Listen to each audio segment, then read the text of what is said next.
What happened Sunday? So basically on Sunday, my friend called me. He says, there's a protest going on for the Israeli consulate. I've been to so many before. This was not my first time. I said, I'm there, man. I come. I called him before. I say, how many Jews are there? How many on the Israeli side? He says 0. I say, he's probably exaggerating. His name's Aaron. And so I come there. Literally, there are 0 Jews. I have this huge Israeli flag, an IDF T-shirt, tzitzit, kippah, of course, and my small Israeli flag is kind of sticking out of my pocket. Just had another one. So I come. As soon as I come, they see me. I'm very noticeable. They start coming after me and following me, basically. What happens is that at one point, they literally start pulling at my flag and yelling, pull that flag down, and yelling murder or whatever. At this point, police run, like literally run from across the street and make sort of like a circle around me and push everybody away, make sure I'm safe. This is when I sort of got the attention of the Channel 4 and DemoCast, and I was actually getting filmed. That's where the video, I guess, starts. What happened after that, I talked to the police. The police are like, all right, this is a protest. It's on public grounds. They can go anywhere. You can go anywhere. I said, okay, I'm going across the street. And they said, okay, wait a second. Let us escort you across the street. I say, that's good with me. So I go. I'm ready to go across the street. The Arabs, they were pretty much 90% Arab from what I saw. They were all wearing like kafayas, and also like the women were wearing the Muslim head covering. So what happens is that basically I go across the street, followed by many police officers, 6 or 7 police officers with a bunch of these protesters, and they were all anti-Israel. I was the only pro-Israel supporter. They were all following me. I go across the street. Once I get there, basically before that there were only 20, 30, maybe maximum 40 people in front of this alley. The police want me to be separated, so they put me next to this alley. They line up 10 police officers in front of me. That's how many I needed. 10 police officers. They make a wall, a scrimmage line in front of me, and about 100, probably more than 100 Arabs form like a little mob in front of me. They were yelling from the beginning. They were yelling Allahu Akbar. They were yelling murder. Israel is finished. Things like free Palestine. All their little phrases, all their little worn out phrases. I mean, some people were like literally trying to attack me. There was this one lady, you see in the video, she was like jumping up and down, going crazy over it. Weren't you frightened? That's the thing. Most people ask me if I'm frightened. This is literally what happened. I got there, I had a flag. I wasn't pissing anyone off. I wasn't doing anything. I was standing up for Israel. I get there with my flag. I go, they start coming up to me. Once they started pulling on my flag, I thought they might get a little violent or something. I look up, right after they pull on my flag, 7 police officers are running across the street towards me. I was like, they can't touch me. All right, when you have 10 police officers with you, you have no fright. You know what I mean? You're completely okay, man. Weren't you concerned that the cops were on the side of the protesters and they would have perceived you as the troublemaker? That would be possible, but I don't think that was a, I mean, in other words, their political side, which they didn't obviously want to tell me because it's not fair, it wasn't important at that point. They were just there to keep the peace. They were just there to protect me, and obviously I was the one in danger. So there was no reason for them to, not be there for me, basically. And it was basically when I went across the street, that was what got on NBC4. That was why I got on it was important. Because afterwards, about 3 other pro-Israel supporters came. They were on the other side of the street. They just held the flag. Maybe said a couple of things. It was nice to have them there. We were still obviously very small, just 3 against many hundreds. But, at least they came and gave their support. I was there just to wave the flag, just to show that I support Israel, that I stand with Israel, that I'm not just gonna, I'm just not, if they're gonna be in the street, in front of cars driving by, in front of everyone, chanting their phrases, free Palestine, waving their terrorist PLO flags, because there is I don't believe in any term Palestinian. I don't believe that this is such a term. These are Arabs. There's no such nation of Palestine, no country of Palestine. This is Israel, Eretz Israel. It's always been Eretz Israel since the time of Abraham. All right, they can call themselves whatever they want, but they are not Palestinians. They are Arabs. They are whatever they want to call themselves, but Palestine does not exist. All right. What about the West Bank and Gaza? What are they? The West Bank and Gaza is no doubt Eretz Israel. Right now, what does that mean in English? Land of Israel. Right. Judea and Samaria is Jews and Arabs. Gaza is 100% Arab. There's not a single Jew living there. Gaza is not our focus right now. Right now we're focusing on Judea and Samaria, basically. Of course. You mean the West Bank? Yeah, and making sure that there's no Arab terrorist state formed there by the terrorist PLO organization, and eventually even a worse terrorist organization, Hamas would take over, obviously. So we're definitely that's the battle we're fighting. With all those screaming and ranting Muslims screaming at you, do you think that they were screaming about Israel, or the fact that you were a visibly Jewish person who came into their midst? So, I mean, there was nobody else there with kippah. There was nobody else there with tzitzit, and there was nobody there. I mean, I heard that there was something like LA Jews for Peace or something, which is basically the American equal of Shalom Achshav. I mean, I ran into the Shalom Achshav, their head, Yarib Oppenheimer. I know the way their mentality is. So this was nothing special for me. I knew to see them there. I didn't see them there actually, but I heard about it on the news and stuff. So I knew that there were 2 or 3 of them there. But yeah, I was pretty much the only proud Jew, the only Jew that stood up for Israel, and I was there to voice my opinion, to make sure that I didn't just want to stand by and allow what happened to happen without just staying quiet. Even if nobody else was there, even if no other person to support Israel was there, which there wasn't, I wanted to be there to stand up for Israel, and that's what I did. That's really what I was there for. There to fight. I was there to stand up for Israel. I've always been a proud Jew. I have always been an Israel supporter. All right, this is my nation. I was born there. This is the nation I will fight to the death. All right, this is the nation. This is what I want to do in life. I want to represent Israel. I want to change Israel for the better. I want to be a politician. I want to be a Knesset member. This is my goal in life, and that's what I'm going to, dedicate my life towards, to becoming a Knesset member and, doing the right thing for Israel. Because, I'm not saying that there were obviously not secular Muslims there, but they were Muslims, and I'm sure that they believe in God, many of them. But their idea of will believe in God, not all of them, but the ones that do believe that our way of believing in God is saying Allahu Akbar and then killing people, or the fact that they were there to support Hamas and suicide bombers and stuff. I mean, the PLO flag, I said, it's a terrorist organization. It's to fly that flag is to support terror. So the way they were doing it, no, I wasn't exactly intimidated. I knew that I feel that I was on the right side, and I have a very strong connection to God. So, what's your spiritual guidance to walk in and make such a bold statement? So basically, I am about teshuvah. I did not become religious. I was not religious in my own life. I became religious. So I have a strong connection to God. I really chose to be like this. All right. When I wear my tzitzit out, when I wear my kippah, I wear it with pride. I wear it as a true Jew, someone who's really proud of it, who doesn't try to hide it, who's not ashamed of it.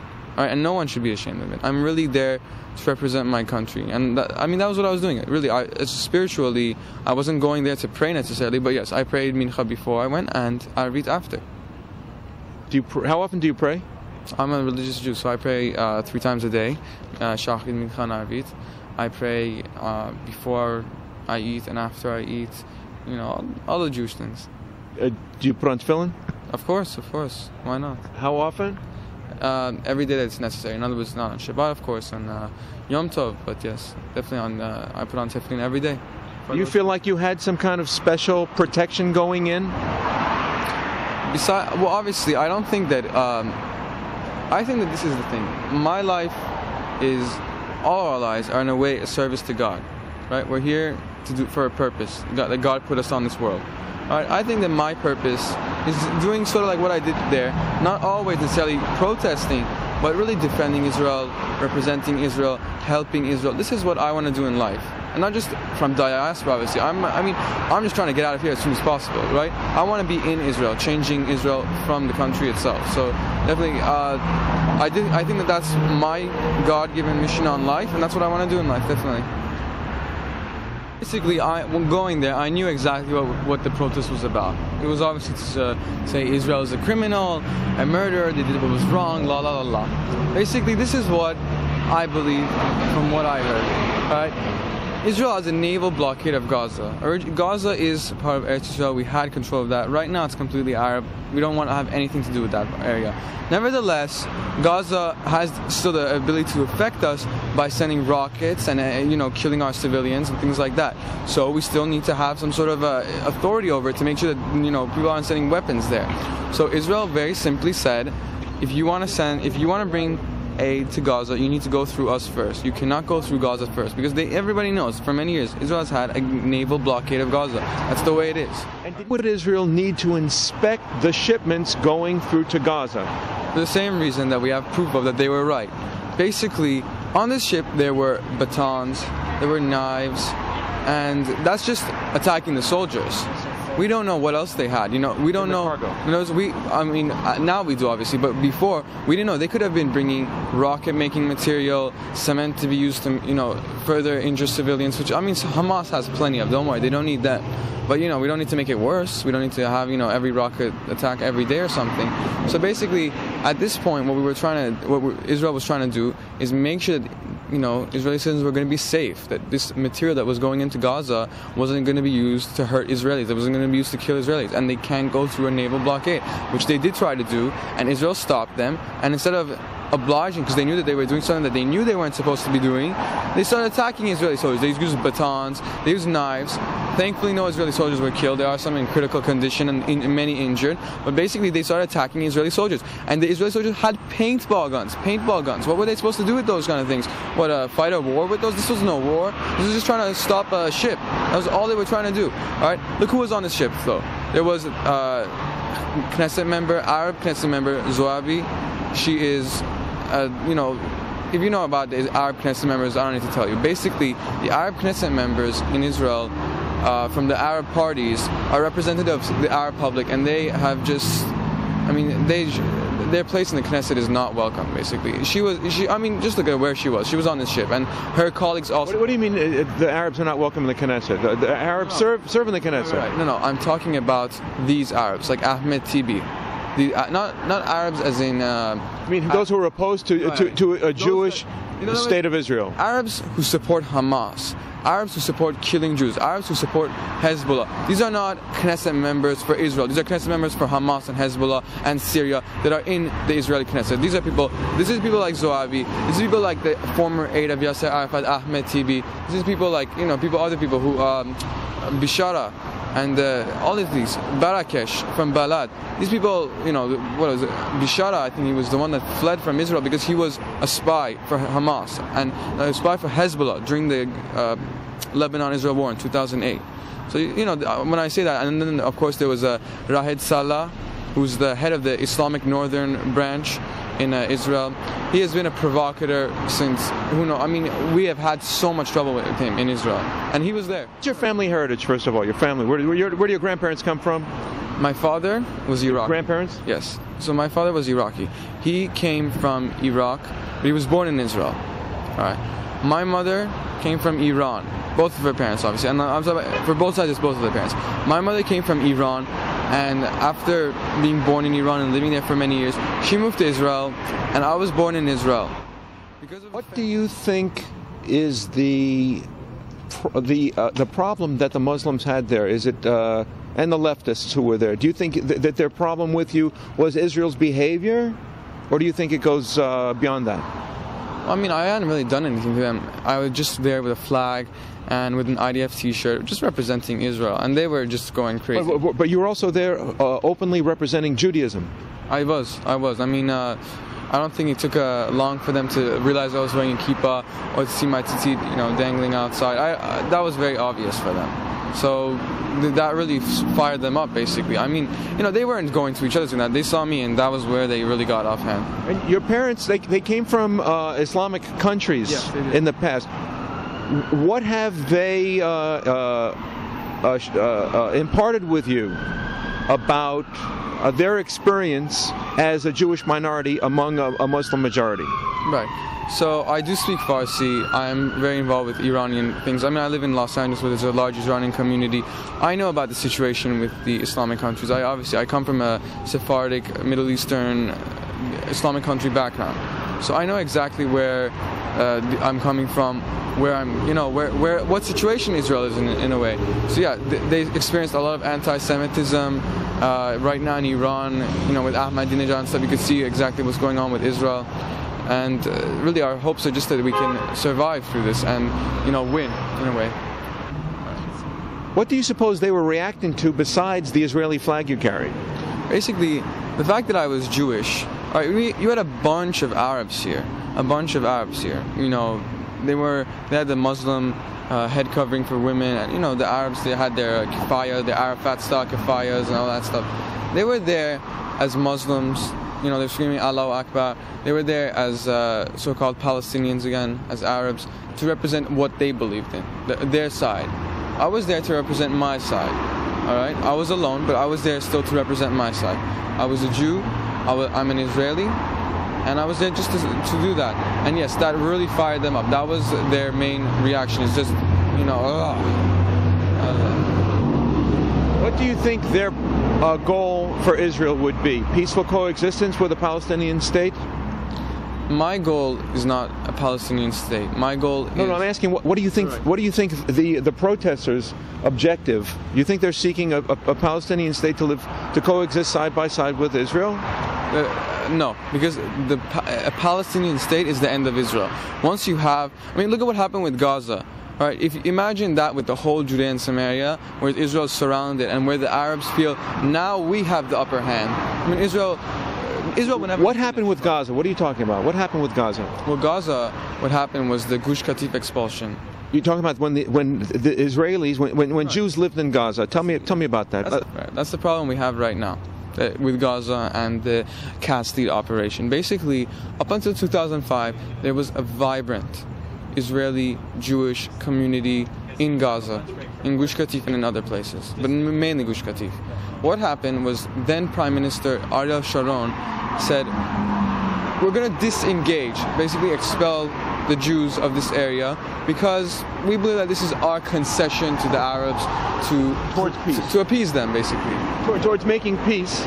In his view, yeah, he was going to make peace through to give them self-rule, and they can show they can live side by side alongside Israel. Basically, that's what his goal was. That wasn't the Arab goal. The Arab goal was, yes, we won, we got Gaza, the Jews are out. Now let's go. Now that this area is Judean reign, let's do it to the rest of the area, and let's make all, pretty much the whole historic Palestine into our own little Arab state. And I don't believe that those protesters were there to support a Palestinian and Israeli state. They were there to support all Arab Palestine with no Jewish state, and that's what their goal is. When they talk about Israel as immoral or unethical, is that your experience of Israel, or what is? So basically, this is one of our main struggles here. They believe that they're trying to present Israel in the PR campaign as unmoral, unethical, murderer, child killer, la la la la. This is not what our view is.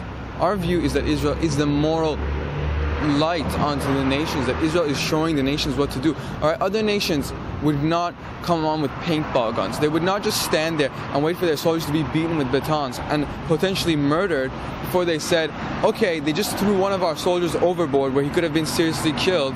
Now let's start using open fire, using fire where we can actually, accomplish something and stop this. All right. Any other country would say, are you kidding? You try to attack our soldiers? We'll show you how to attack our soldiers. So Israel is definitely the moral compass here, and we've seen that time and time again in Gaza.